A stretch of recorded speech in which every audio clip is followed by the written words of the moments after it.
마태복음 13장 44절에서 46절 감추인 보화, 진주장사, 비유라는 제목으로 말씀 증거하겠습니다. 먼저 44절 같이 읽겠습니다. 천국은 마치 밭에 감추인 보화와 같으니 사람이 이를 발견한 후 숨겨두고 기뻐하며 돌아가서 자기의 소유를 다 팔아 그 밭을 사느니라. 마태복음 13장은 비유장이라 그랬고요.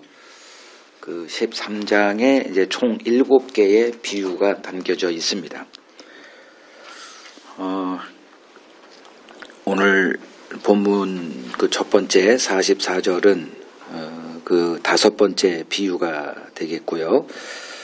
역시 천국에 대한 비유가 됩니다.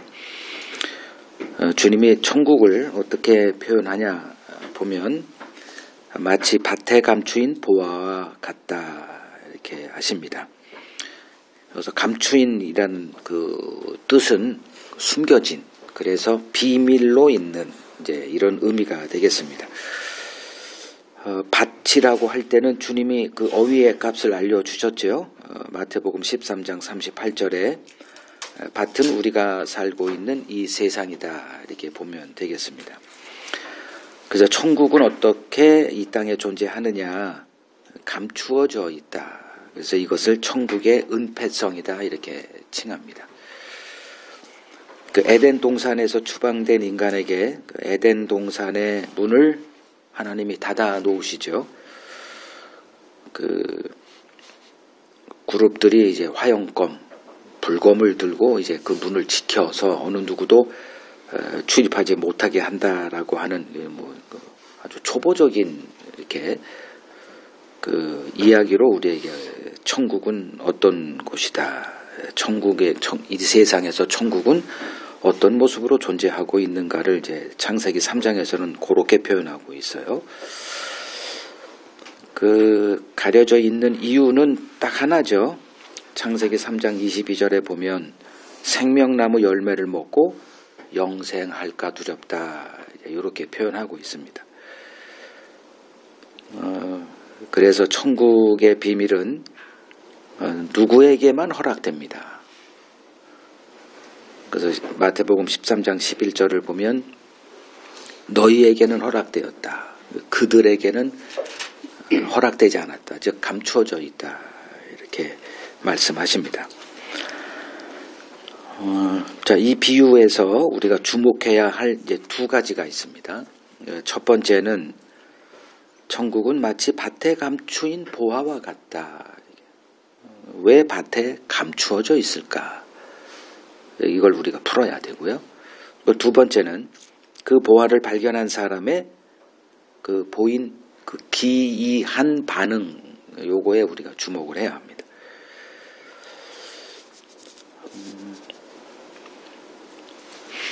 하나님께서 하시는 일이 뭘까? 성경을 이렇게 압축해서 이렇게 보면 하나님이 하시는 일은 이 세상에 그리스도를 보내시는 일입니다. 그래서 구약은 그 아직 오지 않은 그 그리스도를 소망하는 것으로 이렇게 끝이 납니다. 그리고 신약은 오신 그리스도에 대한 이야기죠. 그리고 우리는 이제 장차 이말 이제 주님을 이제 기다리는 자로 이렇게 서 있습니다. 그러니까 하나님은 이 세상에 그리스도를 보내세요. 이제 문제는 세상이 그 그리스도의 가치를 알아보느냐, 이게 문제입니다. 세상은 그 하나님이 보내신 그 그리스도의 가치를 알아보지 못합니다. 그래서 요한복음, 좀 성경 구절 좀 많이 찾아야 되니까 빨리 좀 찾으세요. 요한복음 1장 4절에서 5절을 보면 그 안에 생명이 있었으니 이 생명은 사람들의 빛이다. 빛이 어둠에 비치되 어둠이 깨닫지 못하더라. 이제 이렇게 말합니다. 그리고 베드로전서 보면 베드로전서 2장 7절 봅니다. 그러므로 믿는 너희에게는 보배이나 믿지 아니하는 자에게는 건축자들이 버린 그 돌, 이렇게 얘기하죠. 여기서 건축자들은 그 하나님의 동역자로 하나님의 나라를 같이 세우는 자들로 부름받은 유대인들, 구약 시대에서는 이제 이스라엘, 예수님 당시는 유대인 같은 사람들인데 그 건축자들, 즉 하나님의 선민이다, 하나님을 사랑하는 자들, 그 하나님의 뜻을 알고 있다라고 하는 자들, 건축자들이에요. 그들의 설계도에는 이 그리스도가 이게 맞지 않아요. 아무리 껴도 하나도 맞는 데가 없길래 이렇게 버려버린 돌. 그래서 그 하나님이 보낸 그리스도, 우리에게는 믿음이 주어진 우리에게는 이제 보배지만 그 믿음이 주어져 있지 않은 자들에게는 이건 보배일 리가 없죠. 괴롭게만 하는 존재일 수밖에 없어서 이제 버린 돌. 그래서 우리가 믿는 예수는 이 버린 돌 예수여야 됩니다. 그래서 세상에 환영받는 예수는 가짜 예수다. 이름 어휘에 속지 말라라고 제가 계속 강조하는 이유입니다. 하나님께서 그리스도를 보내시는 이유가 뭘까? 그 자기 백성의 근원적 문제를 고치기 위해서다라고 성경은 분명히 밝히고 있죠. 예수를 이 땅에 보낼 때 천사가 그 마리아의 남편 그 요셉에게 아예 이름의 뜻, 이렇게 이름을 예수라 하라. 그리고 그 뜻을 알려주죠. 이는 그가 그 자기 백성을 그들의 죄로부터 구원할 자, 이렇게. 예수는 이런 목적으로 오신 분이에요. 그러니까 죄의 문제를 해결할 자. 이건 구약에 이제 많은 예화가 있죠. 다 비유로 이렇게 드러나 있기 때문에. 제사에는 그 율법은 죄를 알게 하는 역할이고, 그 율법을 받은 유대인들은 죄를 알기 때문에 성막에 가서 제사라고 하는 그 프로세스를 거쳐야 됐죠. 거기에 핵심은 어린 양의 피죠. 물론 이제 뭐 소도 등장하고 염소도 등장하고 뭐 그러는데 그냥 일반적으로 우리 양으로 칩시다. 그래서 그 6월절도 양을 잡으라 그랬지 소 잡으라고 하지 않았어요. 희생 제물의 피, 이렇게 되죠. 그렇게 오신 분인데, 즉 자기 백성의 근원적 문제를 고치기 위해서 이제 우리 스스로 안 되니까 하나님이 그리스도를 이제 보내셨단 말이죠. 그런데 문제는 뭐냐면 우리는 우리의 이 근원적인 문제를 보지 못한다는 데 있습니다. 어느 누구도 이 문제로 고민하는 사람 없어요. 그러면 종교는 뭐냐, 기독교는 뭐냐, 현실적인 문제로 뭐 정신질환이라든가 여러 인간의 살면서 그 불행을 겪기 때문에 뭐 무속신앙으로부터 시작되는 숱한 종교들은 다 같은 이유입니다. 그러니까 성경에 말하는 죄 문제로 등장한 기독교, 사실은 기독교는 그래야 되는데 현실이 그렇더냐, 아마 쉽게 대답할 수 있는 분은 없을 거라 저는 생각을 해요. 모르는 사람들이야 또 제 말씀, 이 설명을 무슨 소리야 또 뭐 이렇게 하겠지만, 자, 육신이 된 인간, 아담에 속한 자들은 다 육신에 속한 자다, 이렇게 얘기하죠. 그 첫 어휘가 창세기 6장 3절에 등장을 해요. 내가 더 이상 너희와 함께하지 않으니 이는 그들이 육신이 됩니다, 이렇게 돼 있어요. 그러니까 같이 동행이 불가능하죠. 그러니까 육신으로 존재하는 인간은 육의 일만 생각하지 않아요. 그걸 땅의 일만 생각한다, 이렇게 얘기를 해요. 그래서 빌립보서 3장 19절, 오늘은 한번 천천히 가보죠. 빌립보서 3장 19절. 그러니까 십자가의 원수로 행하는 자들, 교회 내에 그런 자들로 가득 차 있는 것을 바울이 보고 이제 이런 얘기를 하는 거예요. 여러 사람들이 그리스도의 십자가 원수로 행한다. 그들은 어떤 사람이냐면 이제 그들의 마침은 멸망이요, 그들의 신은 배, 스토먹, 먹는 거, 그거밖에 없잖아요. 잘 먹기 위해서 일하지. 뭐 여행도 잘 먹지 못해봐. 배가 그들의 신이에요. 그리고 그들의 영광은 뭐 부끄러움에 있다. 그리고 땅의 일을 생각한다. 여기서 땅의 일만 생각해요. 그게 우리들이에요. 우리들이 뭐 언제 하늘의 일 생각합니까? 온통 땅의 일이죠. 먹고 사는 거, 결혼 시집가고, 뭐 행복한 가정 이루고, 좀 더 잘 살고, 뭐 무슨 이런 거예요. 권력자들은 또 권력의 도치가 돼가지고, 아우, 뭐 정치인들을 보면 정말 대책이 없는 자들이지요.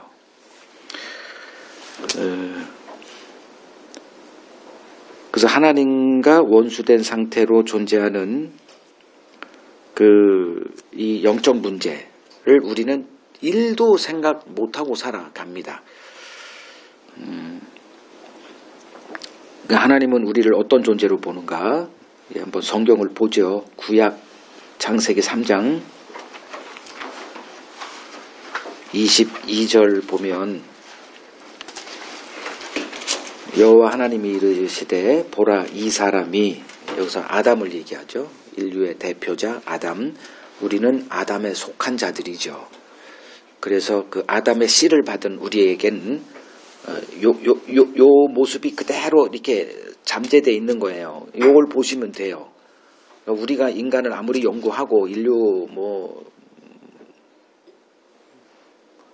그 엔트로폴로지를 뭐라 그러더라? 인류학적이라나 갑자기 생각이 안 나네. 그걸 연구를 해도 그게 그 인간의 육신의 관점으로 보기 때문에 그 분석은 언제나 틀린 게 돼요. 하나님의 말씀의 기준으로 보면. 그래서 하나님의 말씀으로 인간을 이제 보여주는 게 이런 구절이에요. 창세기 3장 22절. 이 사람이 선악을 아는 일에 우리 중 하나같이 되었다. 그러니까 이런 자들이 그 생명나무 열매를 따먹고 영생하면 안 되는 거예요. 그러니까 옷을 벗긴 다음에 새 옷을 입힌다. 이게 하나님의 이제 구원 계획인데, 그러니까 이런 것들을 알려주는 거예요. 우리가 어떤 존재인지, 어떤 존재다? 선악을 아는 일에 하나님 중 하나같이 됐다. 하나님과 같이 됐다. 그러니까 그리스도는 하나님이지만 하나님과 동등됨을 취하지 않고 낮아지신 분. 근데 우리는 깜도 안 되는 것들이 하나님과 같은 자들로 행세하는 자들, 이렇게 되죠. 그러니까 선악을 아는 일에 하나님과 같이 됐다. 이 말이 뭔 뜻이냐면 선과 악의 절대 기준은 하나님 한 분밖에 없어요. 그거를 알려주는 그게 창세기 1장이거든요. 그냥 하나님 멋대로 이렇게, 좀 죄송합니다. 하나님 멋대로 창조하시고 그냥 좋대. 하나님이 거기에는 우리가 싫어하는 것들을 천지예요. 근데도 하나님이 했기 때문에 선이 되는 거예요. 그 율법에 보면 그 십계명에 살인하지 말라 그러죠. 그럼 우리는 그걸 절대적인 그 죄의 기준으로 이렇게 본단 말이에요. 근데 하나님이 살인하라 그럽니까? 안 하라고 그럽니까? 엄청나게 죽이라 그럽니다. 가나안에 들어가면 그냥 살려두지 말고 남녀노소 가리지 말고 다 죽이래. 그러면 그 하나님은 뭐요? 우리에겐 살인하지 말라고 그러고. 그러면 하나님의 기준을 알라는 거예요. 그러니까 살인하지 말라라고 하신 분이 살인하라 그러면 그때 그 살인은 선이에요, 악이에요? 그건 선이 되는 거예요. 그러니까 이러한 것들을 이제 우리가 이제 배워나가야 되는 거죠. 창세기 6장 또 가봐요. 5절로 봅시다. 여호와께서 사람의 죄악이 세상에 가득함과 그의 마음으로 생각하는 모든 계획이 항상 악할 뿐임을 보시고, 이제 이런 말씀. 이게 인간을 보시는 하나님의 관점이거든요. 근데 이걸 외면하고 우리가 조금 뭘 하면 또 하나님이 이러한 우리를 기뻐하시겠지. 뭐 교회를 뭐 3천억 바쳐서 이거 희생하고 했으니 뭐 우리 애가 하나님께 이제 복 받을 자가 됐겠지. 뭐 늘 이런 식이에요. 그 우리는 구제불능이에요. 성경대로 이렇게 우리를 보면 뭐 성선설, 선악설 이런 걸 얘기할 필요도 없어요. 뭐 아담은 성선설로 볼 수도 있고 타락한 이후에 뭐 다 이제 성악설로 볼 수도 있고요. 우리는 그런 존재예요. 그래서 히브리서 9장 27절에 보면 한 번 죽는 것은 사람에게 정해진 곳이요. 그 후에는 심판이 있다. 이 우리의 실존적인 현실이죠. 우리는 심판 아래 놓여 있거든. 근데 그걸 생각하는 사람이 있을까? 없단 말이에요. 뭐 구약에 보면 뭐 심판 준비한 사람, 노아 같은 사람, 그건 좀 나중에 설명할 거고요, 제가. 근데 우리는 심판 아래 놓여 있다. 근데 그걸 염려하고 사는 사람이 있더냐? 있으면 나와보라고 그러십시오. 없어요. 그냥 삶이 그냥 이렇게 돼 있고 죽음 후에 뭔가 이렇게 뭐 그게 좀 두려워서 뭐 이렇게 뭐 불교라든가 무속신앙 뭐 이렇게 이런 것들 뭐 이렇게 있지 하나님의 심판 알지도 못해요. 죄가 뭔지 모른단 말이에요. 이런 반면에 이제 유대인은 어떤 자들이냐? 로마서 3장을 가봅시다. 로마서 3장. 그냥 좀 배경 설명은 다 뺄게요. 뭐 시간 관계상. 이제 유대인의 나음이 뭐냐? 또 할례를 받음의 유익이 뭐냐? 이제 할례라는 거는 그 율법을 상징할 때 이제 할례라는 단어가 종종 쓰여요. 어떨 때는 그냥 할례라고 하는 그것 자체를 얘기할 때도 있지만 성경에 많은 경우 할례 이렇게 얘기하면 그냥 율법을 통칭하는 거로 할례가 등장을 합니다. 자, 유대인의 나음이 뭐예요? 2절에 범사에 많은데 다 하나만 우선이라는 거는 첫 번째는 이것이고 두 번째 보니까 두 번째는 없어요. 그러니까 우선이라는 거는 유일하게 이렇게 보시면 됩니다. 그들이 뭘 맡았어요? 하나님의 말씀을 맡았다. 이게 유대인의 유익입니다. 그럼 하나님의 말씀이 말하는 게 뭐예요? 우리들의 실상을 말하고 있거든. 그래서 요거 3장 로마서 3장 쭉 가보세요. 19, 20절 가보세요. 뭐 중간에 있는 건 다 빼고. 그래서 우리가 알거니와 무릇 율법이 말하는 바는 율법 아래 있는 자들에게 말하는 것이니 이는 모든 입을 막고 온 세상으로 하나님의 심판 아래 있게 하렴이다. 이렇게 말하죠. 그러니까 유대인의 나음이 뭐예요? 율법을 통해서 뭘? 하나님의 심판 아래 놓여 있는 자신의 영적 곤경을 아는 기회가 주어졌다는 게 그들의 특혜죠. 기독교인의 특혜가 뭐냐? 당신들이 말하는 저 이방인들에게 복음을 전하고 그때 이방인과 당신들 그리스도인들이라고 하는 그 나음이 뭐냐? 요거를 알고 있으면 그 나음이 되는 거죠. 그 율법이 말하는 바는 누구에게 말하는 거다? 율법 아래 있는 자들에게 말한다. 그러니까 이 율법은 율법이 주어진 즉 하나님의 언약 백성들에게만 통하는 얘기예요. 이건 세상 사람들에게 백날 얘기해봤자 씨앗도 안 맺기는 얘기예요. 그럼 그 율법 아래 있는 자들이 누구냐? 하나님의 언약 백성들이죠. 율법은 오직 이스라엘, 예수님 당시에는 유대인에게만 주어져 있어요.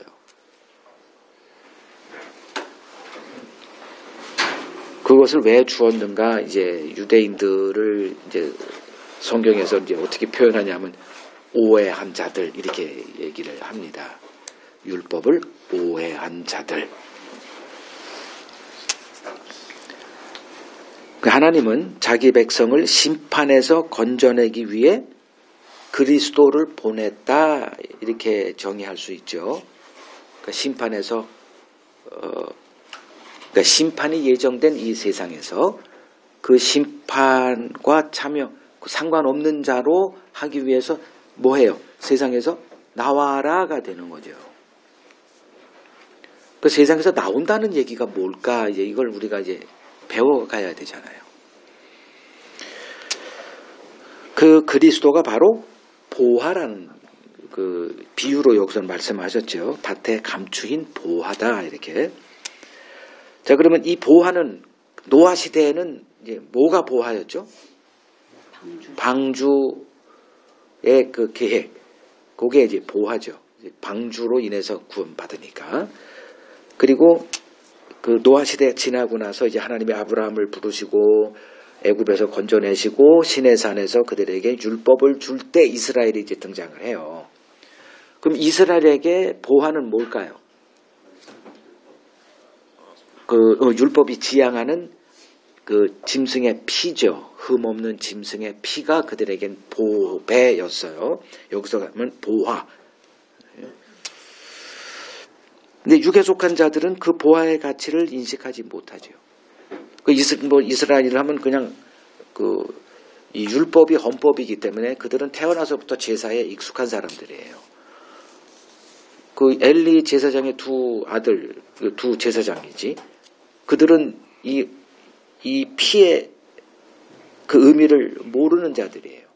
그래서 그들은 불량자라 하나님을 알지 못하는 자다. 이렇게 얘기를 해요. 그 사람들이 그걸 어떻게 알아요? 그건 하나님의 관점에서. 제사장이 어떻게 하나님을 모를 수가 있어요? 오늘날 목사들이 어떻게 하나님을 모를 수가 있어요? 뭐 신학교 졸업하고 공부를 얼마나 많이 해요? 최소한 7년 이상들을 할 겁니다. 목사 되기 위해서. 그 오랜 기간 동안 성경 연구하고 뭐 이제 교회를 어떻게 경영하고 뭐 말씀을 설교는 또 어떻게 하고 다 배우는데 하나님을 모를까요? 그 엘리의 두 제사장 아들 두 제사장들 하나님을 알죠. 겉으로 볼 땐. 근데 하나님은 모른대. 이런 걸 우리가 성경을 통해서 캐치를 해야 돼요. 그러니까 육에 속한 자들은 이 보화의 가치를 이제 인식하지 못합니다. 그런데 오늘 보니까 이제 두 가지를 주목하라 그랬죠. 그 보화를 발견한 자들의 그 반응이에요. 이런 반응을 보인 자들이 알곡이다라는 거예요.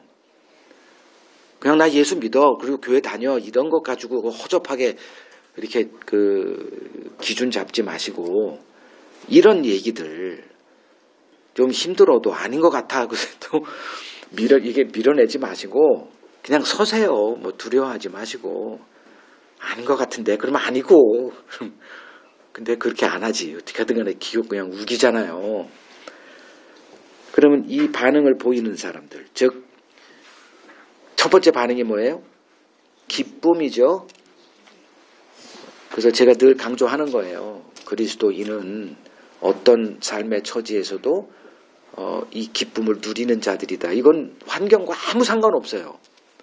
가난하게 살든 노예가 되든 이건 아무 상관없어. 그 신약에서 사도들이 보이는 것들이에요. 감옥에 가서 매 맞고 그냥 거의 만시 차이가 드는데도 찬송을 했다. 이건 뭐 불가능한 얘기죠. 이건 흉내낼 수 있는 게 아니에요. 그러면 이제 그 이를 발견하고 숨겨두고 기뻐했다. 그래서 기쁨이 있느냐. 그러니까 첫 번째가 기쁨이에요. 그러니까 그리스도인들에게는 어떻게 감출 수 없는 이 기쁨이 있는 거거든요. 근데 이걸 뭐 희죽희죽 웃고 살아 뭐 그렇게 하라는 얘기가 아니고 이거는 정말 고상한 기쁨입니다. 그리고 뭐 했다? 자기의 소유를 다 팔아서 그 밭을 아예 사버렸다. 이거죠. 밭을 샀다는 얘기는 이제 보화를 샀다는 얘기예요. 그럼 이제 두 가지. 그러면 이 기쁨이 왜 그 보화를 발견했을 때, 이 기쁨이 뭐야 이게? 이걸 이제 한번 추적해 보자는 거예요. 그러면 난 가짜구나. 금방 드러날 거예요. 그런 적이 없는 사람은 이 기쁨은 뭐 찬송할 때 기쁨 그거 아니에요.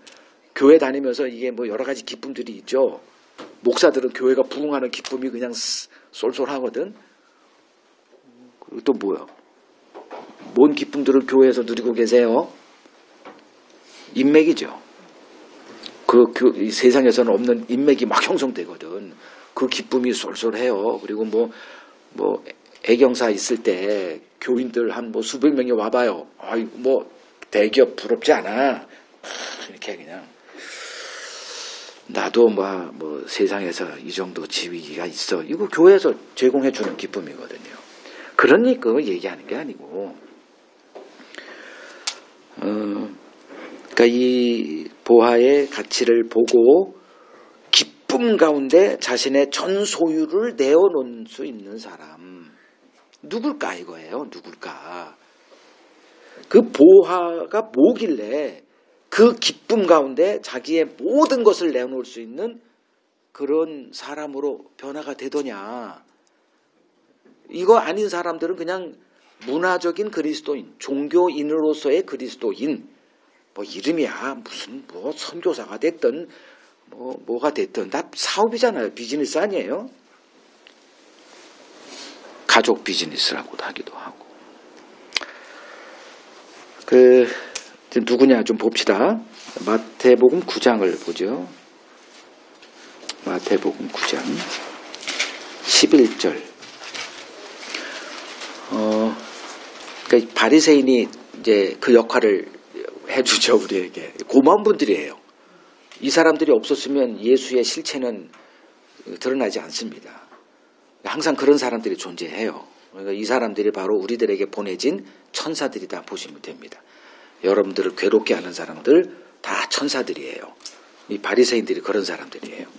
그러니까 바리새인들이 보고 이제 뭘 봤냐? 예수님이 죄인들과 세리들과 사귀어요. 이걸 보고 이제 바리새인이 등장하지 않을 수가 없잖아요. 이 사람들은 그런 존재들인데. 그냥 이게 등장해가지고 계속 이제 그게 뭔 의미인지를 드러내는 역할을 해요. 시비를 건단 말이에요. 그러니까 이제 예수님이 그 얘기를 듣고 12절에 건강한 자에게는 의사가 쓸데없고 병든 자에게라 쓸데있지 않니? 너희들은 가서 긍휼을 원하고 제사를 원하지 않는다 뜻이 뭔지 배워. 나는 의인을 부르러 온 게 아니라 죄인을 부르러 왔어. 이제 이걸 모르는 사람은 없을 거예요. 기독교인들이. 죄인을 부르러 오신. 뭐 성경에 한두 번 써 있어야죠. 다 안단 말이에요. 근데 그 당시 그 유대인들에게 죄인을 부르러 오신 예수는 그리스도라는 존재는 없어요. 오늘날은 이게 성경에 써 있으니 성경은 좋은 거 아니에요. 이걸 어떻게 누가 반박합니까? 그럼 그냥 상식으로 알아요. 예수, 죄인을 부르러 오신 분. 그런 학습적인 지식은 아무짝에도 쓸모없습니다. 죄인을 부르러 오신 그리스도를 기다렸던 유대인들 한 명도 없거든. 그래서 이게 혁명적인, 이건 그 천지 개벽하는 선언이에요. 이 얘기는. 우리에게는 익숙하죠. 어려서부터 뭐 죄인을 부르러 오신 그리스도. 뭐가 문제야?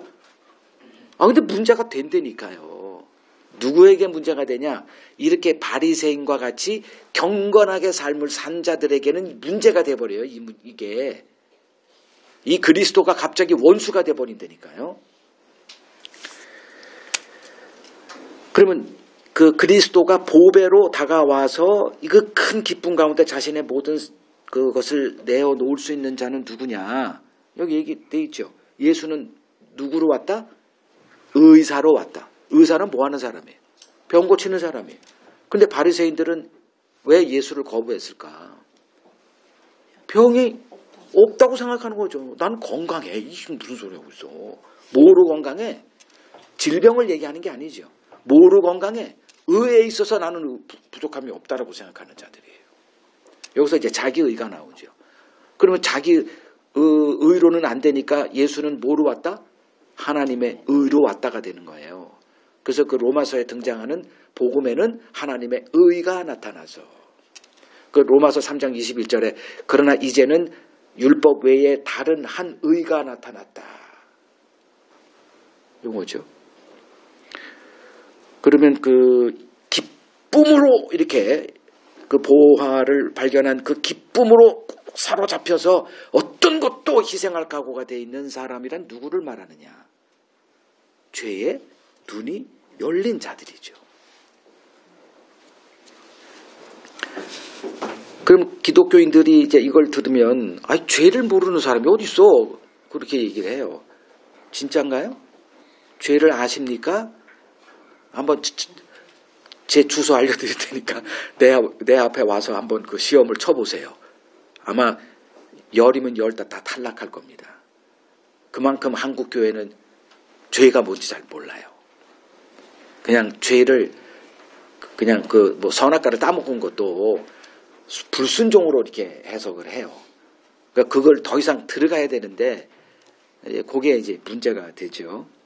그러니 순종이 해결책이 되잖아요. 그래서 지금 이 사람들이 바리새인들은 뭐 하는 사람이에요? 얼굴에 이마에 뭐가 써 있어? 순종이 써 있는 사람들이에요. 그러니까 교회에서 인정받는 성도는 어떤 사람들이에요? 순종하는 사람들이죠. 그렇게 길들여요. 순종하는 사람들로. 그게 이제 배나 지옥 자식 만든다는 주님의 뜻입니다. 자, 이제 밭의 감추인 보화는 자기 백성을 죄에서 구원하기 위해 오신 예수 그리스도를 말하죠. 뭐 여기서는 이견이 없어요. 여기에는. 자, 우리를 죄에서 구원하기 위해 육신의 몸을 입고 오신 예수를 이제 주님은 밭의 감추인 보화다 이렇게 얘기를 하세요. 자, 그럼 하나님의 뜻은 뭐냐? 그리스도를 보내놓고 드러난 하나님의 뜻은 뭘까요? 요한복음 6장 가보시죠. 요한복음 6장 28절.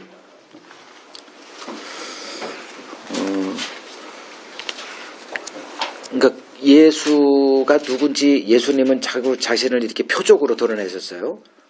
그러니까 가나 혼인잔치도 표적으로 예수가 누군지를 이렇게 말씀을 이제 하셨고요. 그러니까 계속 표적이 등장을 해요. 표적은 그러니까 이적이라는 단어를 안 쓰고 표적은 가리키는 걸 말해요. 손가락. 그래서 사인, 그 사인은 뭔가를 이렇게 가리키는 거잖아요. 사인보드, 그 표시등 뭐 이런 거예요. 손가락입니다. 손가락. 그러니까 손가락만 보면은 문제죠. 손가락이 가리키는 그 어떤 대상을 가야 되는데 그걸 이제 견월지의망이라고 그러나? 달을 가리키는데 손가락만 봐. 달은 못 보고 그런 것하고 비슷한 얘기예요. 그 불교 용어인데. 그러니까 예수가 표적을 행했어요. 그랬더니 그 표적을 또 오해하고 예수가 우리 먹고 사는 문제를 해결하실 분이다 생각하고 예수를 억지로라도 임금 삼으려 했다. 제가 한 게 아니에요. 성경에 억지로라도 이렇게 그렇게 예수를 이렇게 한번 임금 대접한 적이 있죠. 근데 예수는 도망갔잖아요. 근데 쫓아와요. 왜 놓칠 수가 없는 메시아야. 이런 분이 왔네. 그래가지고 이제 끝까지 따라와요. 그때 이제 그 27절에 얘기를 하세요. 썩을 양식을 위하여 일하지 말고 영생하도록 있는 양식을 위하여 일하라. 그러니까 이 땅의 것은 썩어지는 거 아니에요? 그러니까 사마리아 여인에게는 네가 지금 구하는 물은 그 먹어봤자 또 내일 또 못 마르지 않니? 그러나 내가 너에게 지금 주겠다고 하는 이 물을 마시면 어떻게 돼? 영생하도록 솟아나는 샘물, 아예 샘물이 돼버린다 그러죠. 그러니까 근원적인 문제를 해결하겠다는 거죠. 그 예수님이 여기서 이제 요런 말씀하니까 이제 이 유대인들이 28절에 뭐가 하나님의 일이라는 거예요? 요런 질문을 한 거예요. 그러니까 29절에 뭐가 하나님의 일이에요? 그러니까 하나님의 뜻. 하나님 보내신 일을 믿는 것. 믿는 것. 그냥 이런 걸로 툭 답해요. 그러니 무슨 말인지는 알아먹겠어요. 여기서. 우리쯤이나 되니까 알아먹지. 이런 말 하면 안 되는데. 응? 얼마나 싸가지 없이 들리가, 그죠? 자, 그 유대인들은 이 말이 무슨 말인지 알아듣지 못해요. 그러니까 이제 하나님이 보내신 일을 믿는 것. 이게 자기를 얘기한다는 걸 아니까 30절에 그런 표적을 보여달라. 계속 이런 논쟁이 계속됩니다. 자, 그러면 이 예수를 누가 영접할까? 그러니까 믿는다는 게 영접한다. 뭐 이렇게 뭐 여러 어휘가 이제 혼합되어 쓰기 때문에 뭐 믿는다. 뭐 다 믿기 때문에 영접이 조금 더 강화된 것 같아서 누가 이 예수를 환영하고 영접할까? 뭐 답은 뻔해요. 죄의 눈이 열린 자들입니다. 그래야 예수가 주겠다고 하는 것이 이제 기쁨으로 다가와요. 보배로 이렇게 여겨지고요. 죄의 눈이 열리지 않은 자들이 이제 문제가 되는데 이제 이들이 교회에 이제 이렇게 몰려 있단 말이에요. 누가 예수를 영접하느냐? 그러니까 교회 다니는 자들이 예수를 영접하고 환영하는 게 아니라 죄의 눈이 열린 자들이다. 이제 이렇게 정의를 좀 이렇게 좀 분명하게 내리고 있어야 이제 성경이 풀리게 될 겁니다. 자, 육신이 된 인간은 죄를 알아요, 몰라요? 모르죠. 그냥 불순종 이렇게만 본다니까요. 그러니까 답은 순종이 되는 거예요. 근데 로마서 11장 32절에 보면 하나님이 모든 사람을 불순종 아래에 가두어 두셨다라는 이 말은 도대체 무슨 말인지도 몰라요. 그 불순종 아래 가둬둔 그 도구가 율법이에요. 그러니까 율법 아래 서면 어느 누구도 그 율법을 지키지 못함으로 드러나야 되는데 유대인들은 지킬 수 있다가 이렇게 강조한 거예요. 그냥 그걸 우겨버린 거예요. 그냥. 그러니까 예수님이 오셔가지고 아닌데 니들이 율법을 오해했는데 여기서부터 이제 충돌이 벌어지니까 바리새인들은 뭐가 돼? 이 예수가 옳다가 되면 자기들이 여태껏 했던 모든 노력과 희생과 수고 뭐가 돼요? 제로가 돼버리니까 못 견디는 거죠.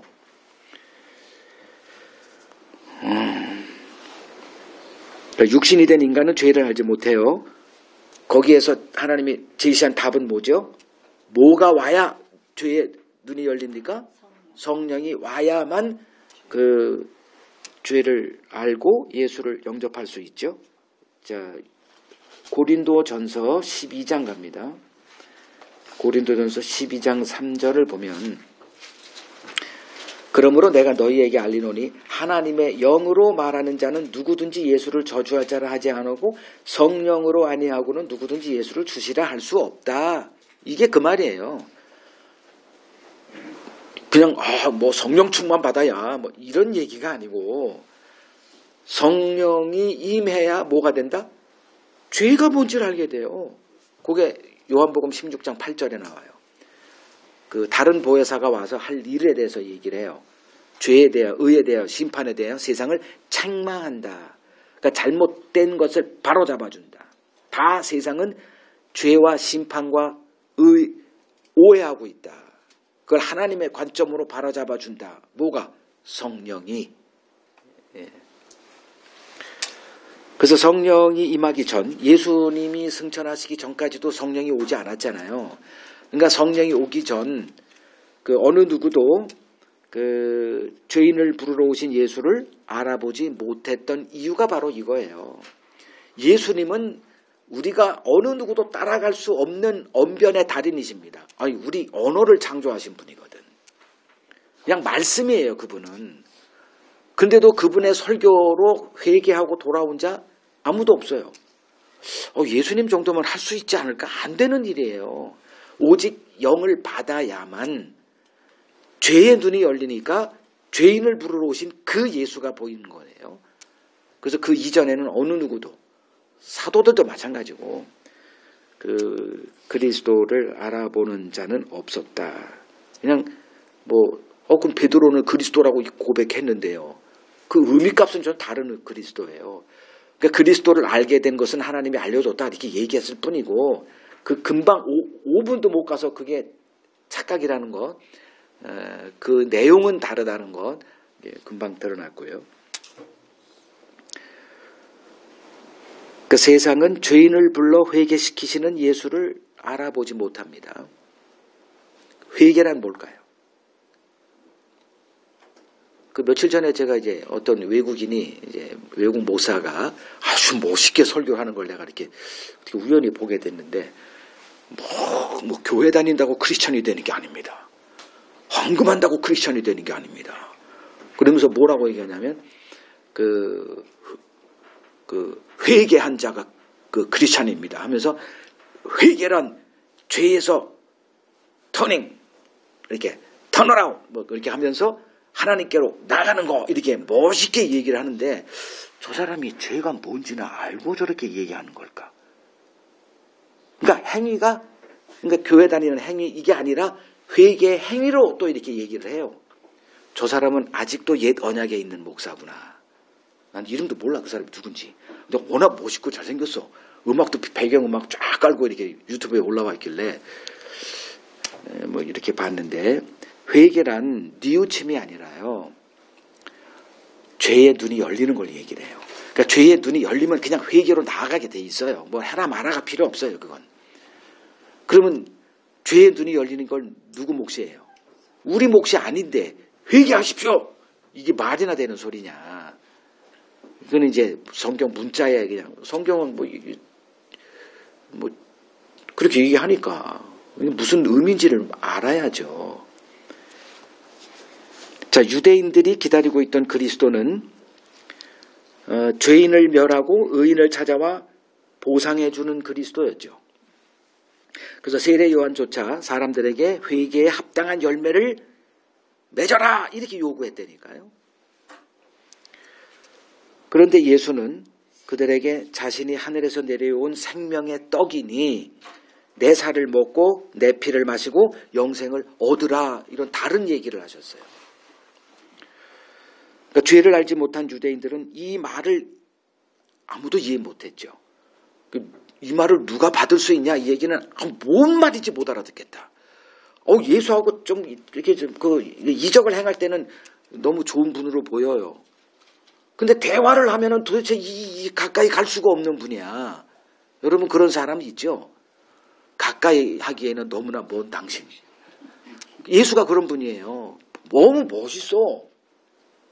십자가에서 부활하고 뭐 바다를 잠잠하고 멋있어. 근데 가서 그분이 얘기를 섞이기만 하면 이거 뭐 우주에서 온 운석이요. 그걸 우리가 극복을 해야 됩니다.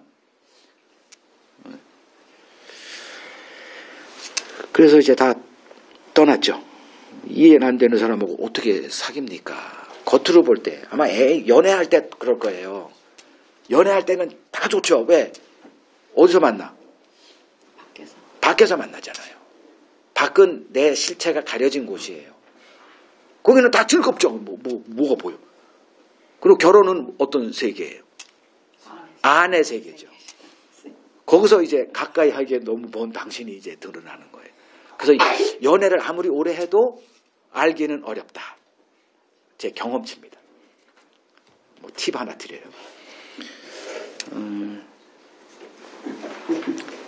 자신이 어떤 영적 곤경에 놓여 있는지 이제 알지 못하고 있는 자들에게 예수는 보화가 아니에요. 뭐로 다가오느냐? 걸림돌이에요. 갈라디아서 5장 11절을 봅니다. 갈라디아서 5장 11절. 형제들아 내가 지금까지 할례를 전한다면 어찌하여 지금까지 내가 박해를 받겠느냐? 그리하였으면 십자가의 걸림돌이 제거되었으리라 이렇게 얘기를 해요. 그러면 바울은 할례를 전했다 안 했다? 안 했다죠. 할례를 하던 자도 이제 정죄를 했고 누구 하나는 할례를 시킨 적이 있어요. 또 이렇게 헷갈리는 그런 것들을 하는데 그러니까 지금까지 내가 할례를 옹호했다면 즉 율법주의자들 그걸 바리새 파 이렇게 되잖아요. 그들을 내가 옹호했더라면 내가 지금까지 박해를 받았겠냐 그 소리예요. 그렇다면 지금 그 바울은 할례를 행하면 그리스도에게서 끊어진다. 그 위에 조금 보면 있죠. 5장 4절에 할례를 받고자 하는 자들에게 말하노니 그리스도에게서 끊어지고 은혜에서 떨어진 자다 이렇게 얘기하잖아요.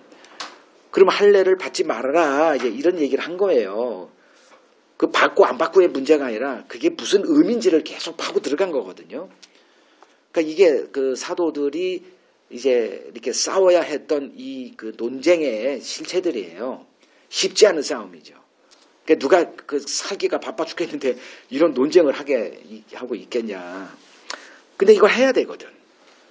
그러니까 설교도 쌈박한 설교 좋아하시죠. 뭐 20분, 30분 그렇게 짧게 하고 그냥 좀 행사 이렇게 뭐 한 찬송가 1시간 부르고 복음성가 부르고 기절하고 자빠지고 뭐 이빨이 금이빨로 바뀌고 그냥 환상을 보고 지옥과 천국을 보고 그 강시가 나타나고 뭐 이런 것들이 있어야 이게 좀 뭐 종교적인 만족을 누리는데 저 같은 설교하면 여러분 졸리죠. 졸립다 그래 좀. 뭔 소리인지도 아무것도 못하겠고 맨날 똑같은 소리 갖고 그냥 지겹고 막 그렇지 않아요. 근데 이게 자, 여기서 뭘 얘기하냐면, 그렇게 했더라면, 내가 박해를 안 받는 그 편한 길로 갔더라면 뭐가 사라져? 십자가의 걸림돌은 제거됐다. 그러면 그리스도의 원수가 되고 사람들에게는 뭐 득을 보고 자기도 편하게 목회 활동하면 되죠. 근데 그럴 수가 없는 사람 아니에요. 왜? 과거가 있거든, 그 사람이. 부름받은 과거가 있는 사람이에요. 그렇게 할 수가 없는 사람이에요. 왜? 감추어진 보화를 발견했거든. 그래서 그렇게 갈 수가 없어요. 이게 너무 큰 매임이 되기 때문에. 그러면 십자가의 걸림돌이 뭐예요? 그러니까 십자가는 세상의 걸림돌이 되는 거예요. 근데 오늘날 그리스도에게는 걸림돌이에요? 아니에요. 천국 가는 부적이죠. 그냥 십자가를 걸어놓고 그냥 부적같이 한다니까. 그러면 그 십자가의 걸림돌이 뭐냐? 십자가가 얘기하는 게 뭐냐? 이 세상 모든 의는 틀렸다. 요게 십자가의 걸림돌이에요. 그래서 바리새인들이 십자가로 예수를 못 박아 죽인 거거든요. 그러니까 실용주의 사람들은 십자가에 달린 예수는 이건 아니에요. 그냥 성경이, 신약 성경이 십자가에 달린 예수가 그리스도라는 게 써 있기 때문에 그분을 전파는 하지만 실제는 교회 다녀봤잖아요. 어떤 그리스도를 전파하는지.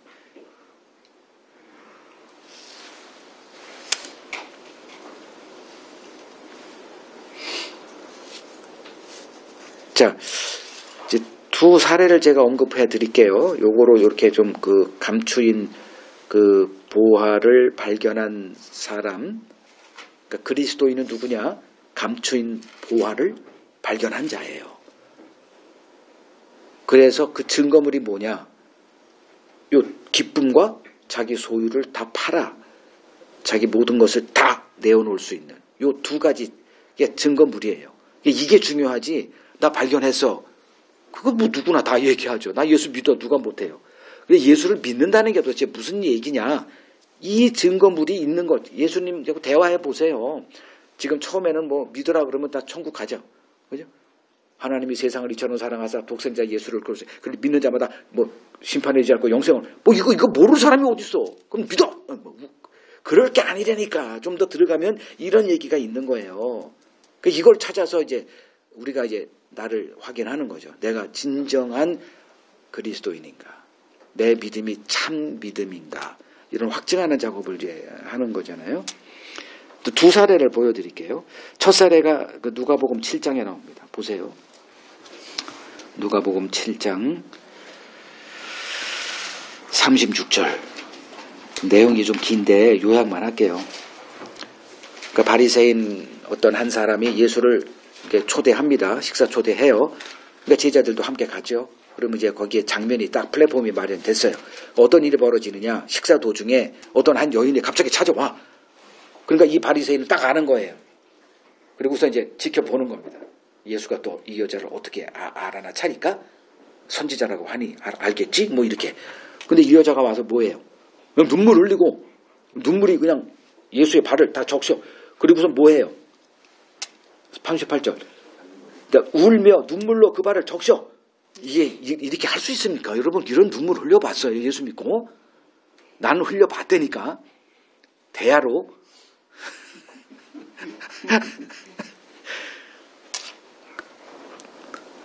아니 그냥 조그만 거 흘려도 상관없어. 뭐 양이 중요한 게 아니고. 그리고 머리털로 그 발에 머리털로 닦고 그 발에 입 맞추고 뭐 해요? 향유를 부었다. 요 향유를 부었다. 이거 중요해요.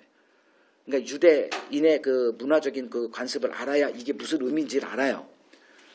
뭐 옥합을 깬 마리아도 있고 여기서 또 이 여자는 또 향유를 깨고 뭐 이렇게 합니다. 향유를 이렇게 옥합을 가져와서 향유 담은 옥합을 가져와서 그 옥합을 깨서 이렇게 향유를 발에 붓죠. 왜 이랬을까? 왜 이랬을까요? 갑자기 나타나서 한 여자가 초대받지도 않는데 이걸 감출 수가 없는 거예요. 이 여인은 뭐 약속한 것도 아니고 그냥 찾아온 거예요. 견딜 수가 없어서. 뭐가? 그 기쁨이 견딜 수가 없어서 그냥 찾아온 거예요. 그리고 그냥 울어. 그냥 이게 슬퍼서 우는 거예요? 뭔 울음이에요? 기뻐도 이렇게 운다는 거 아세요, 여러분? 너무 감격스럽고 그러면 운다니까. 그렇게 해서 향유를 부었다. 왜 그랬을까?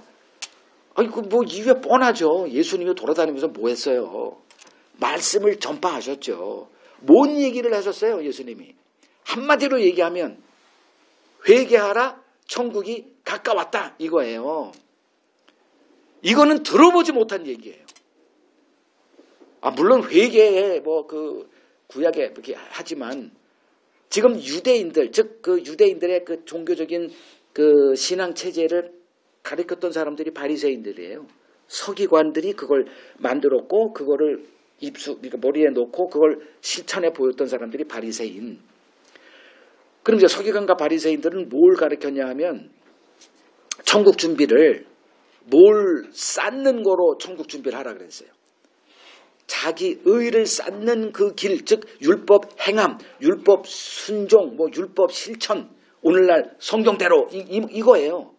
그러니까 이걸 얘기했더니 무슨 나를 궤변자라고 이렇게 얘기를 하던데,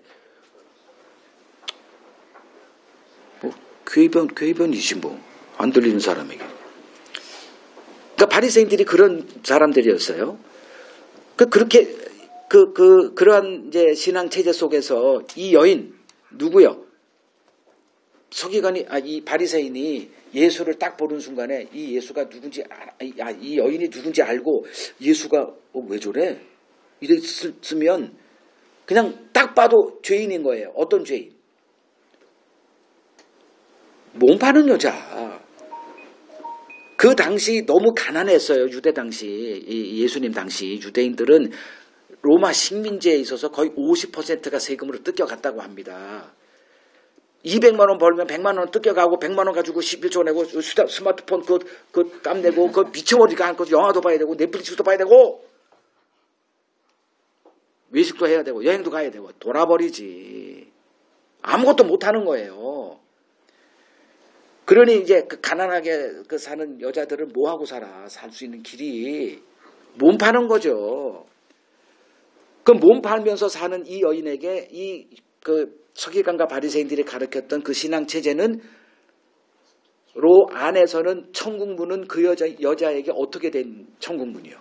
닫혀 있는 천국문이요. 그냥 그림의 떡이에요. 그러니까 그렇게 살고 있었어요. 할 수가 없어.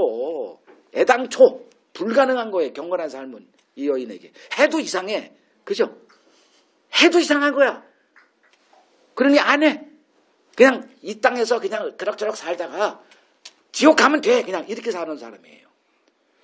근데 갑자기 예수란 자가 등장해서 뭘 얘기를 해? 회개하라. 천국이 가까웠다. 이거는 그냥 이 여자에게 복음이에요. 복음. 자기는 죄덩이로 살고 있는데 죄인을 부르러 온 예수가 하지. 그냥 그건 흡수가 되는 거예요. 그래서 그 여인에게 이 예수는 누구? 밭의 감추인 보화예요. 그래서 이 기쁨을 감출 수가 없는 거야. 유대인이거든. 천국을 알아요. 근데 갈 수가 없는 태생이 그래. 무슨 환경 때문에 창녀가 되는지 난 몰라. 그러나 창녀가 우리나라에도 지금 무지 많잖아요. 몸 파는 여자들. 그렇게 살 수밖에 없는 여인들. 뭐 부모를 잘못 만났다거나 자기가 어떻게 뭐 했다거나 그런 사람들이 널려 있지 않습니까? 또 신앙생활 할 수 없는 사람들 애당초. 그런 사람들에게 이 예수는 그냥 감추인 보화예요.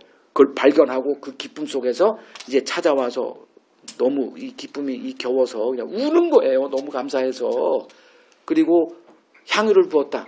유대인 여자인들에게 이 향유는 항상 갖추고 있어야 되는 보물이에요. 그래서 결혼하고 첫날 밤 그 남자에게 이 향유를 부어서 내 남편은 유일한 나의 남편은 당신입니다. 이 고백에 그 쓰임받는 그 하나를 준비하고 이렇게 살아가는데 예수에게 부었다? 무슨 뜻? 나의 남편은 당신밖에 없습니다. 이 고백이 뭘 얘기하는 거냐 하면 우리들이 흔히 오늘 얘기하는 당신은 그리스도입니다. 이 고백이에요. 예수님이 그 마태복음 10장에 32절인가 고설이 했죠. 사람 앞에서 나를 시인하는 자는 내가 하나님 앞에서도 내가 그를 시인할 거다. 이 행위를 한 거예요. 이게 왜 중요하냐면 우리는 사람 앞에서 다 예수님을 그리스도라고 고백하죠. 그게 뭐가 어려워? 뭐가 어려워? 교회 가면 다 그리스도를 예수를 그리스도라고 시인하잖아요. 그런 게 아니라 이 당시에 예수를 이렇게 고백을 해. 공개적으로 예수를 그리스도라고 고백한 행위가 이거예요. 향유를 부은 거. 이게 무슨 문제가 돼요?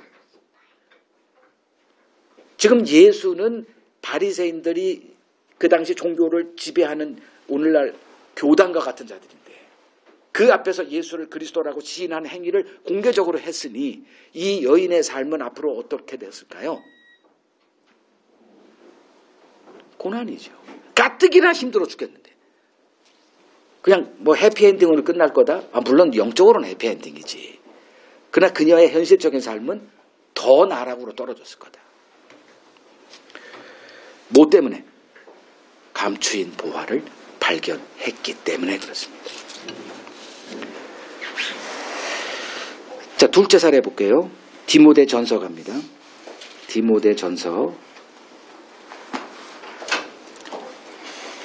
1장 13절. 13절 15절이에요. 내가 전에는 비방자요 박해자요 폭행자였으나 도리어 긍휼을 입은 것은 내가 믿지 아니할 때 알지 못하고 행했다 이거죠. 몰랐으니까. 다 몰랐어요. 그래서 예수님도 십자가상에서 저들의 죄를 사하여 주옵소서 저들이 하는 일이 지들이 뭘 하는지 모르기 때문이다 이렇게 얘기를 했거든. 우리는 몰라요. 아무것도 몰라요. 그냥 모르면서 아는 체 하고 살아가고 있을 뿐입니다. 저도 몰라요. 내일 어떻게 될지도 몰라요. 내 영원한 운명도 솔직히 몰라요. 그냥 지식 가지고 그냥 이렇게 얘기하고 있는 것 뿐이에요. 몰라요. 그러나 알아요. 요게 영적인 상태예요. 그럼 이제 바울도 알지 못하고 행했다. 근데 여기서 뭐라고 얘기하냐면 도리어 긍휼을 입었다라고 얘기하죠. 지금 바울은 어떤 자예요? 긍휼의 눈이 열린 자예요. 그 이전에는 긍휼과는 자기는 상관없는 자였죠. 왜냐? 자기 의가 가득했기 때문에 긍휼의 대상이 아닌 줄 알았어요. 자기는. 근데 이제 긍휼을 알게 된 거예요. 그리고 14절 우리 주의 은혜가 그리스도 예수 안에 있는 믿음과 사랑과 함께 넘치도록 풍성했다. 그 예수의 은혜가 바울의 삶에 넘치도록 풍성한 것을 지금 누리고 사는 거예요. 그래서 뭐라고 얘기하냐면 15절에 이거 같이 읽죠. 미쁘다 모든 사람이 받을 만한 이 말이여 그리스도 예수께서 죄인을 구원하시려고 세상에 임하였다 하였도다 죄인 중에 내가 괴순이라. 요 바울의 이 의도를 아시겠어요? 이 은혜를 더 받고 싶은 거예요. 그래서 뭐라고 표현해요? 죄인 중에 왜 죄인을 구원하러 왔다니까 허접한 죄인보다는 어떤 죄인이 되고 싶어? 죄인 중에 이 괴수라는 그 단어의 뜻이 으뜸이란 단어예요. 그 제 눈에는 누가 천국 갈 사람인 줄 보이는 시각이 저한테는 뚜렷합니다. 종교생활하는 여러분이 미안합니다. 종교생활 하지 못하고 그냥 이렇게 그냥 하는 사람들. 천국은 그런 자들의 나라예요. 여러분들도 착각할까봐 좀 저렇게 말씀하는 여러분들이 천국에 못 가는 자들이라는 말을 드리는 게 아니라 이 바울이 그렇게 얘기하죠. 죄인 중에 내가 괴수다. 이 고백의 의미를 좀 여러분들도 좀 이렇게 씹어봤으면 좋겠어요. 왜 이런 고백을 했을까? 자, 바울은 이 그리스도로 만나기 전에 경건주의자 바리새파 당원이었어요. 그러니까 어려서부터 하나님의 말씀대로 살아온 자로 율법의 의로는 흠이 없었던 자다. 이거 자기 입으로 얘기하니까 믿어주죠. 그러니까 착각 속에 있었지만 그건 사실이에요. 자기는 그렇게 살았어요. 그래서 그 예수 잔당 뿌리 뽑는 일에 가장 앞장섰던 자입니다. 왜냐하면 이 일이 하나님을 섬기는 일이다라고 생각도 했기 때문에 그 하나님께 더 큰 복을 받기 위해서 이 일에 또 앞장섰던 자예요. 어느 날 예수를 만나죠. 예수가 찾아오십니다. 그리고 예수님이 뭐라고 얘기하냐? 뭐 여러 가지 할 것도 없고 너는 나의 그러니까 태어나기도 전에 나의 택한 그릇이다. 이렇게 얘기를 해요. 그러니까 그 복음을 받게 하고 있던 그가 그리스도가 찾아와서 너는 그 복음을 위한 나의 택한 그릇이래요. 그러니까 이제 이걸 알기 위해서 그 아나니아라는 사람이 와서 그에게 안수기도 하고 눈이 비늘이 벗겨지고 뭘 알았을까? 자기 죄에 눈이 열린 자가 됩니다. 그러니까 율법을 주신 하나님의 뜻을 그제서야 깨닫게 돼요. 그러니까 그 당시 그는 율법을 어떻게 생각했어요? 그 율법으로 의를 쌓는 도구로 생각한 거예요. 근데 율법이 그게 아니라 오히려 우리가 율법을 하나님의 뜻을 지킬 수 없는 근본적으로 문제가 있는 자라는 것을 그가 알게 되고 이제 로마서에 그거 써놨잖아요. 율법으로는 뭐 하는 거다? 의를 쌓는 그 도구가 아니라 죄를 깨달음이다. 이거를 쓴 사람은 이 글로 쓴 사람은 바울이 최초예요. 그 모든 그러니까 이 옛 언약에서는 율법은 뭐냐? 의를 쌓는 도구예요.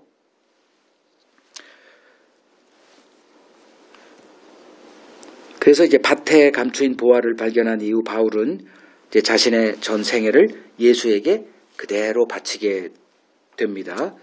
그래서 그에게 유일한 기쁨은 자기 고백에 다 드러나요. 첫 번째, 예수 그리스도를 알아가는 기쁨이에요. 빌립보서 3장 8절에 기록되어 있어요. 그에게 뭐 다른 기쁨도 다 있죠. 뭐 구원받는 사람들을 자기가 복음 전해서는 것도 있고, 그러나 자기의 본질적인 기쁨은 그리스도를 알아가는 기쁨이에요. 두 번째는 이제 그분이 자기에게 맡긴 은혜의 복음을 전파하는 증인의 삶을 사는 것. 이 두 가지 기쁨으로 그는 살았어요. 그래서 그 복음이 전파하면 나는 기뻐하고 기뻐한다 뭐 이런 얘기를 하는 거예요. 그러니까 향유를 예수 발에 부은 여인, 그리고 자신을 죄인 중에 괴수로 고백하며 한평생 예수 그리스도만 자랑하며 살았던 바울, 이 두 사람은 오늘날 그리스도인들의 모형이다. 이렇게 보시면 됩니다. 아, 저 사람들은 저렇게 살았다가 아니라, 그래서 예수님이 오늘 감추인 보화 비유에서 감추인 보화를 발견한 사람의 이 반응을 구체적으로 두 가지를 기록해 놓은 거예요. 기쁨, 너무 기뻐. 그 기쁨이 어떤 기쁨이냐? 자기 모은 소유를 내어놓을 수 있을 정도의 기쁨. 요거. 이게 여러분들에게 있느냐 확인하십시오. 하나님은 우리에게 장차 임할 하나님의 나라를 간절히 소망하며 살라 이렇게 말씀하세요. 그러니까 이 땅의 것을 해봤자 그 기쁨 아닌 걸 아시니까 이렇게 말씀하세요. 그러니까 막연하게 장차 임할 천국을 기다리며 살라 이게 아니라 그 나라에 합당한 자로 자신을 준비하며 살라고 말씀하십니다. 그러니까 천국, 우리 그리스도인들은 이제 어떤 자들이냐면 천국 이민 예정자들이죠. 그렇게 볼 수 있죠. 그러면 내가 만약에 어떤 다른 나라로 이민 간다고 하면 뭘 할까요? 내가 이민 그래서 앞으로 계속 살아야 될 그 나라의 언어 배우고, 언어 배우는 게 어휘를 배우는, 지금 이제 하나님과 계속 소통을 해야 되니까 이 성경 어휘를 지금 계속 이렇게 제가 하라고 하는 얘기가 그거죠. 그래서 하나님과 소통하려면 성경 어휘로 소통하시니까 이걸 몰라서는 소통이 불가능합니다. 그리고 또 그 문화 익숙해야 되고요. 이 땅의 문화를 다 빼야 되는 거죠. 그래서 벗고 입는 이 작업을 이제 병행하면서 우리가 살아야 됩니다. 그 핵심이 뭐냐면 이렇게 얘기를 해요. 그리스도, 그러니까 내 옛날에 옷을 벗고 그리스도로 옷을 입는다. 이 두 가지가 이제 신앙생활의 핵심이에요. 그래서 여러분들이 그리스도를 아는 일에 이제 힘을 써야 되는 이유죠. 그 그리스도인들은 누구냐? 그리스도를 배우는 자다 이렇게 얘기해요.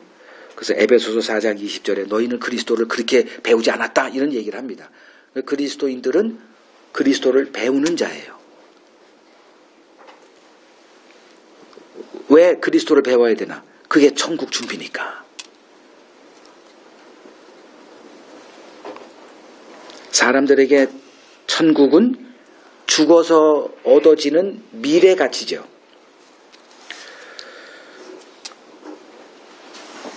근데 사람들에게 중요한 것은 현재의 삶 아니에요?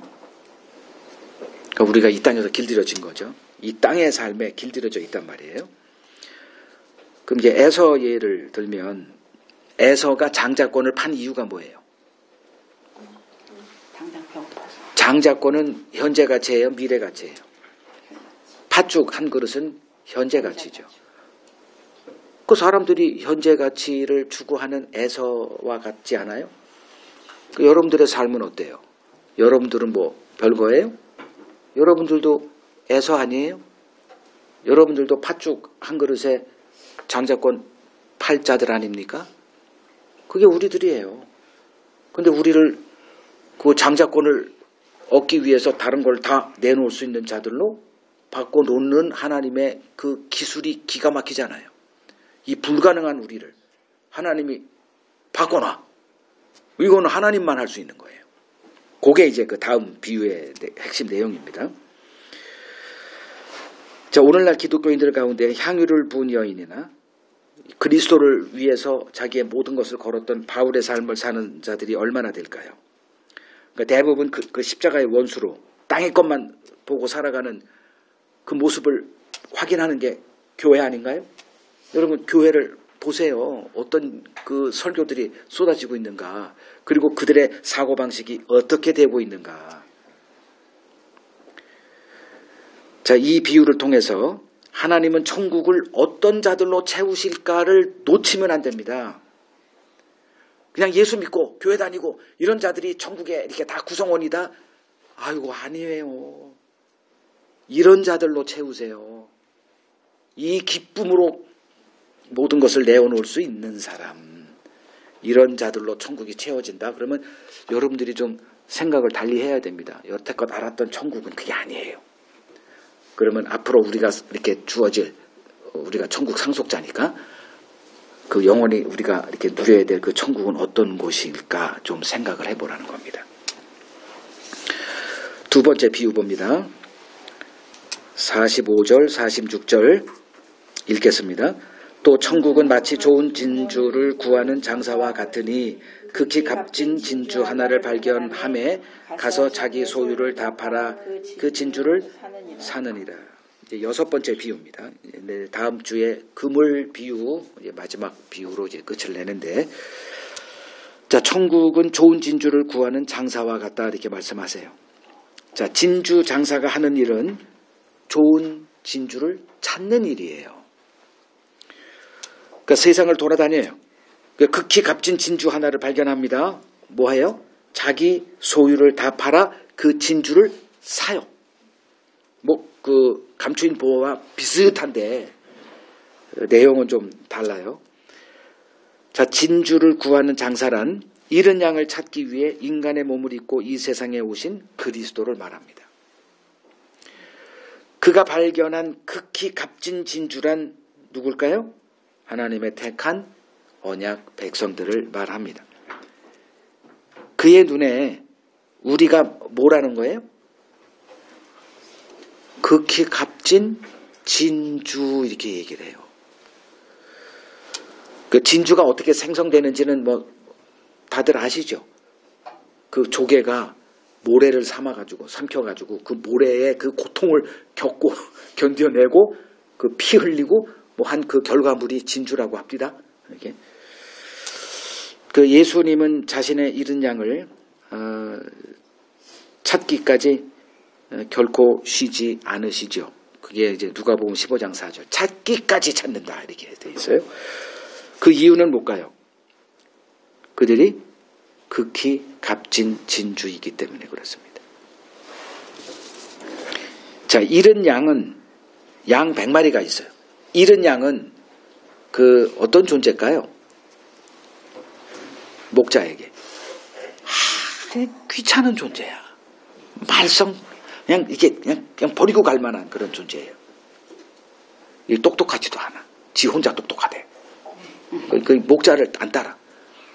목자가 따라가면 그냥 먹기라도 할 텐데. 그냥 지 혼자 보이는 대로 이게 옳다고 그냥 고집 부리고 하는 거. 그냥 내쳐버리고 싶어. 그냥 그날 저녁 그냥 양고기 해서 먹냐. 그 보잘것없는 존재예요. 값어치도 없어 보이고. 근데 예수에겐 이 잃은 양이 누구예요? 요렇게 보죠. 히브리서 2장 11절을 보죠. 히브리서 2장 11절. 거룩하게 하시는 이와 거룩하게 함을 입은 자들이 다 한 근원에서 난지라. 그러므로 그들을 형제라 부르시기를 부끄러워하지 않았다. 이런 얘기를 해요. 좀 말이 좀 갑자기 봐서 이상하겠지만 거룩하게 하시는 이는 누구죠? 하나님의 의로 오신 그리스도를 얘기하고 거룩하게 함을 입은 자들은 예수의 그 의로 하나님 앞에 의롭다 칭함을 받은 그리스도인을 얘기를 하죠. 그 거룩하게 하는 이인 그리스도와 그 그리스도로 거룩함을 입은 자들이 다 어떻게 나왔다? 한 근원에서 나왔다. 그러므로 예수께서 형제라 부르기를 부끄러워할 이유가 없는 거죠. 안 보이니까 아이고 난 쟤들하고 뭐 같은 차원이 아니야 뭐 이렇게 할 수 있지만 예수의 눈에는 다 뭐예요? 우리가 같은 근원에서 나온 거예요. 그걸 성경은 이제 뭐라 그러냐? 아버지께 낳은 자들이다 이렇게 표현하죠. 하나님께서 낳았다 이렇게 표현해요. 같은 근원이에요. 그거를 이제 에베소서에서는 뭐라고 표현하냐면 그 그리스도 안에 창세전에 그리스도 안에서 택함 받은 그리스도 안에서 낳은 자들 이렇게 된 거예요. 이것이 이 세상이 별로 환영하지 않는 택함 교리의 영광입니다. 이 세상 사람들은 이 택함 교리만큼 이거 싫어하는 교리가 없어요. 왜냐하면 정해져 있다 이거 아니에요. 아주 싫어합니다 이 교리. 뭐 근데 싫든 좋든 진리가 뭐 내 취향에 따라서 진리가 되고 아니거든 그게 아니잖아요. 우리가 무엇을 잘 해서가 아니라 애초에 그런 신분이기에 하나님의 사랑의 대상이 된 겁니다. 여러분들은 그 TV를 보시는지 모르지만 그 MBC 드라마 요새 뭐 하고 있는 그 연인이라는 거 아시는지 몰라요. 안 보는 사람들은 모르는 사람들은 설명하기가 좀 어렵지만 그 청나라 때네 조선시대 때 그 병자호란으로 인해서 여성 엄청난 여성들이 이제 조공으로 이렇게 청나라에 바쳐지잖아요. 그 돌아온 여자들을 환양녀 이렇게 칭하기도 했고 그때에 이제 벌어졌던 그 사극이에요. 그 길채라는 그 여인이 있는데 이 여인을 그 남궁민 이름이 좀 발음이 어려운데 그 배우가 이제 주인공이에요. 남자 주인공. 그 길채라는 여인을 사랑해. 근데 그냥 일반적인 사랑이 아니라 지고지순한 사랑이에요. 그 어떤 상황에서도 그 여자를 사랑해요. 그냥 이제 노예로 끌려갔어요. 이 여자가. 그래서 오랑캐에게 정절을 잃습니다. 요거를 이제 그 여자가 이것만큼은 좀 숨기고 싶어요. 그러니까 끌려가서 그냥 노예로 사니 얼마나 추해요. 근데도 계속 사랑해. 그래서 어떻게 한국에 돌아왔는데 이 남자의 도움으로.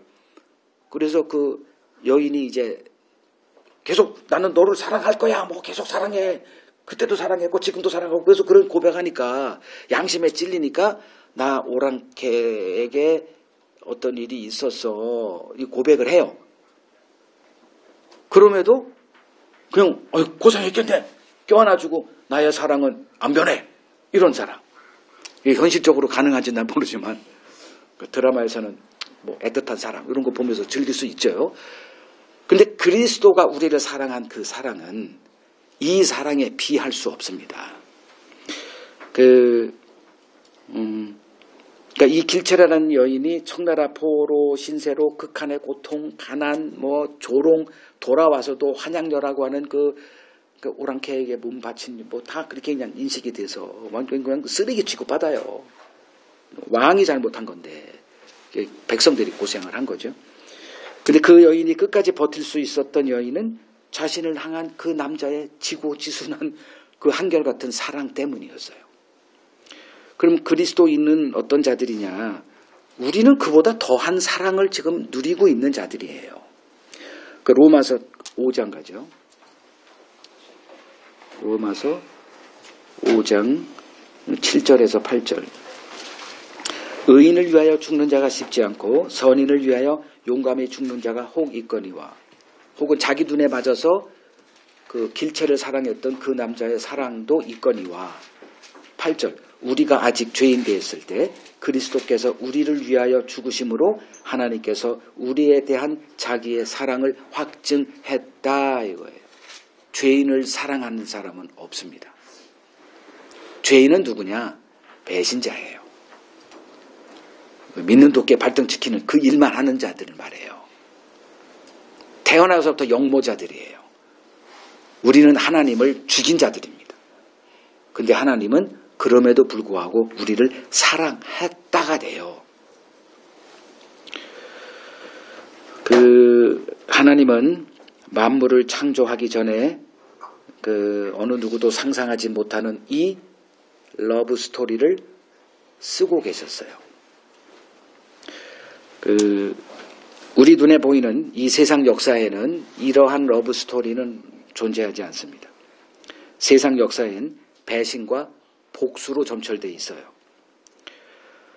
그러나 하나님의 역사엔 이 러브 스토리가 강줄기같이 이렇게 흐르고 있습니다. 성경은 하나님과 언약 백성 간의 러브 스토리가 이렇게 정의할 수가 있습니다. 가라지의 눈에는 이 사랑 이야기가 보이지 않아요. 그들의 눈에는 자신들의 삶을 나아지게 하는 예수가 보입니다. 하나님은 우리를 이 하나님의 사랑 이야기로 초대하세요. 그게 성경이에요. 성경은 우리를 향한 하나님의 러브레터다 이렇게 정의 내릴 수가 있습니다.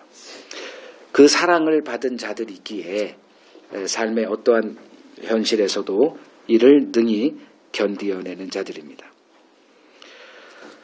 교회는 하나님의 아들의 피로 속량받은 하나님의 소유입니다. 그러니까 우리가 내 소유를 그 누구에게도 이렇게 빼앗기지 않고자 이렇게 보호하듯이 하나님은 자기 아들의 피로 사서 자기 소유 삼으신 교회를 보호하십니다. 우리를 향한 하나님의 사랑은 일정한 사랑이에요. 그 호세아서 보죠. 호세아 6장 3절을 보면 이렇게 표현해요. 그러므로 우리가 여호와를 알자, 힘써 여호와를 알자. 그의 나타나심은 새벽 빛같이 어김없나니 비와 같이 땅을 적시는 늦은 비와 같이 우리에게 임하시리라 이렇게 얘기를 해요. 지금 호세아서는 이런 하나님의 사랑을 알지 못했기 때문에 배신하고 이제 우상을 섬기는 길을 가고 있는 그 이스라엘 백성들을 향해서 하나님이 호세아 선지자를 들어서 이 얘기를 하는 거예요. 너희를 향한 나의 사랑은 일정하다. 단 한 번도 변한 적이 없다. 근데 이 이스라엘 백성들은 하나님이 우리를 사랑했다고요? 이해를 못하는 거예요. 뭐 때문에? 죄에 눈이 열린 적이 없기 때문에.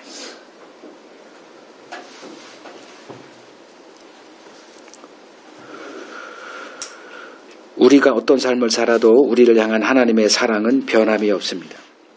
자식을 향한 부모의 사랑이기 때문에 그렇습니다. 교회는 하나님의 이 사랑 안에 거하는 자들입니다. 이러한 하나님의 사랑을 아는 지식에 우리가 굳건히 서 있어야 합니다.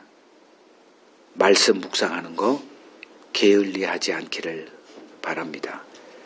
그 말씀 안에서 여러분들이 무엇을 보게 되느냐, 이 감추인 보화를 발견하고 우리를 향한 하나님의 일정한 변함없는 사랑을 보게 되기 때문에 그렇습니다. 그 사랑이 여러분들을 어떠한 삶의 처지에서도 그 기쁨을 잃어버리지 않고 능히 견디며 그 천국에 입성하는 자들로 세워 놓을 겁니다.